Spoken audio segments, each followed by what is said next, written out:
We're tracking two fires in the city that have hurt multiple Rochester firefighters. One is on West Avenue, plus a 4-alarm fire on Dewey Avenue. Look at those flames. Several families' lives are upended, including a family from the Congo trying to build a life in Rochester.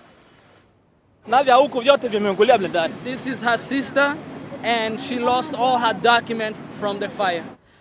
3 firefighters are at Strong Hospital and 2 people are at RGH after that fire tore through a line of townhouses in Rochester this afternoon. Chief investigative reporter Berkeley Brain was at the scene when the fire department was still trying to get it under control.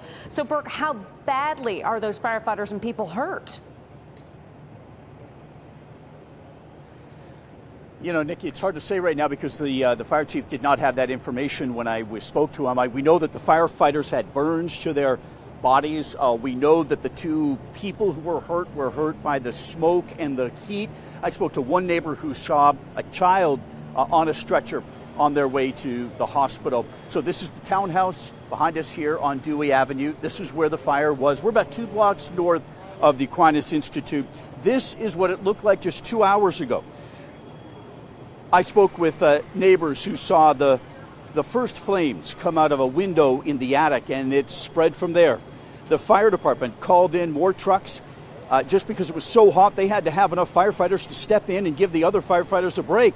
And there was an RTS bus here to help cool the firefighters down.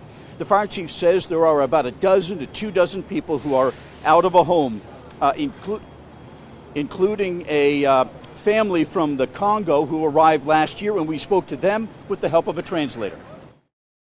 Cooking, they were sitting at the porch talking. Baadaye mke wangu huyu hapa ndio alikuwa hapa nje. Ndio kijana mmoja akamwambia kwa hiyo atujue Kiingereza. Akaanza kumwonyesha kwa mfano.